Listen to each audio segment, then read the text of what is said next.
Hello everyone, আজ তোমাদের সাথে মাছের ডিমের পাতুরি রেসিপি শেয়ার করব। এই মাছের ডিমের পাতুরি বানানোর জন্য আমি এখানে দুটো ছোট সাইজের পেঁয়াজ নিয়েছি। সেই পেঁয়াজগুলো ভালো করে ছোট ছোট একদম কিমা মতন করে নেব।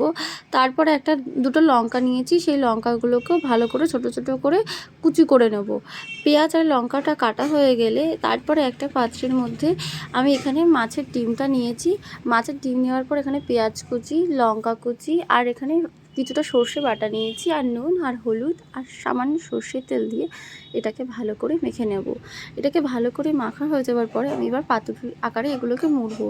এর কলা পাতাগুলো ভালো করে ধুয়ে নিয়েছি আর একটু হালকা তেল মাখিয়ে এটাকে পুড়ে আগুনে সেঁকে নিয়েছি। নেওয়ার পরেই পাতুরির মিশ্রণটা দিয়েছি আর উপরে একটা করে কাঁচা লঙ্কা দিয়ে দিয়েছি। এবার এটাকে সুতো দিয়ে ভালো করে মুড়ে নেব। আমি এখানে যখন মুড়েছি একটা কলা পাতা ব্যবহার করেছি, তোমরা যখন এটা মুড়বে না দুটো কলা পাতা দিয়ে তারপরে এটাকে মুড়বে। আমি এখানে দুটো পাতুরি রেডি করেছি। দুটো পাতুরি এবার যেই দিকটা দেখবো বা কলা পাতার খোলা মুখ আছে সেই দিকটা তেলের উপরের মানে কড়াইয়ের উপরের দিকটা থাকবে, যে দিকটা একদম প্লেন আছে সেটা কড়াইয়ের নিচের দিকে থাকবে। এবার কড়াইটা গরম করতে দিয়ে আমি এর মধ্যে হালকা পরিমাণ সর্ষের তেল দিয়েছি। সর্ষের তেলটাকে একটুখানি কড়াইয়ের সাথে মিশিয়ে দিয়েছি। দেওয়ার পর সর্ষের তেলটা গরম হয়ে গেলে আমি এই পাতুরিগুলো এবার এর মধ্যে দিয়ে দেবো। দিয়ে 10 থেকে 15 মিনিটের জন্য এটা আমি রান্না করব।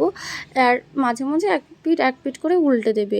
তো তোমরা অবশ্যই জানাবে কে কে মাছের ডিম খেতে ভালোবাসো, কে মাছের ডিমের পাতুরিটা এইভাবে ট্রাই করেছো। আর আমার ভিডিওটা তোমাদের কেমন লাগছে সেটা অবশ্যই একটা কমেন্টে জানাবে। 10 থেকে 15 মিনিট হয়ে গেছে, তারপরে আমি এবার পাতুরিগুলো খুলে নেব। এবার কলা পাতাগুলো খুলে নিয়েছি। এবার নেওয়ার পরে আমি এখানে হালকা করে সর্ষের তেল দিয়েছি। দেওয়ার পর আরও একটা কলা পাতার উপরে দিয়ে এটাকে সার্ভ করেছি।